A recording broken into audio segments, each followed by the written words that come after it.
자, 앞서 보신 은행권 일자리 성적표를 둘러싼 일련의 과정을 보면 금융당국이 문재인 정부의 일자리 중심 정책에 발맞추기 급급하다 보니 일자리 창출 측정에 대한 사전 검증도 제대로 하지 않고 발부터 먼저 벗고 나섰다는 비판을 피하기 어려워 보입니다. 관련해서 앞서 보도한 박규준 기자와 좀 더 자세히 이야기 나눠보겠습니다. 자, 박 기자. 예.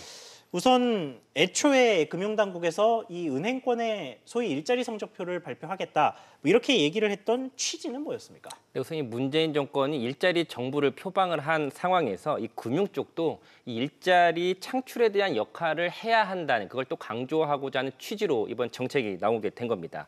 특히 금융당국이 이번 일자리 기여도 측정을 통해서 강조하려고 했던 부분은요. 이 비대면 등으로 은행권이 직접 일자리를 늘리는 것이 한계가 있다 보니 이 각 산업에 대해서 은행이 대출을 해주는 방식 등으로 간접적인 기여 효과는 있다, 크다라는 것을 강조하려고 했던 부분이 있었습니다.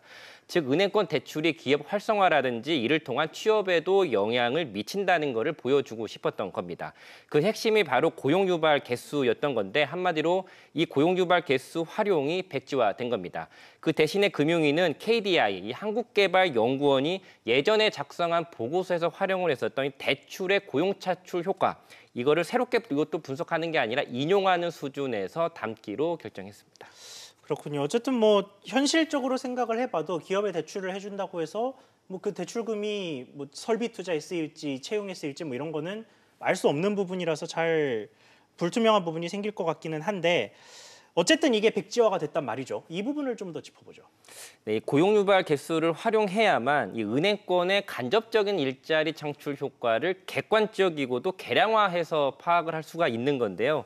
이게 무산이 됐기 때문에 상당 부분 일자리 창출 측정의 의미가 퇴색이 됐다 이렇게 봐야 됩니다. 이 고용유발 개수라고 하는 개념은 어떤 산업에서 매출이 10억 원 증가했을 때 일자리가 몇 개 늘어나는가에 대한 그 개념인데요.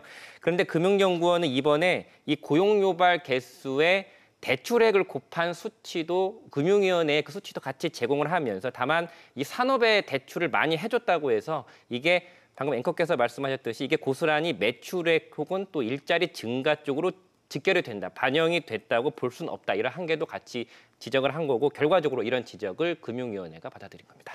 그렇군요. 어쨌든 뭐 벌써 2달씩이나 늦기는 했습니다만 그래서 이번 달에는 결과가 나옵니까? 목표는 10월인데요. 아직 언제 발표할 거다라고 공식적으로는 이야기를 하지 않고 있는 상황입니다. 뭐 언젠가 당국에 발표해야 하겠지만 사실 이미 공시된 데이터라든지 은행권의 개별 사례를 제외하고는 이미 다 나와 있는 자료들을 그냥 업데이트하는 수준에 그칠 것이다라고 하는 전망이 나옵니다.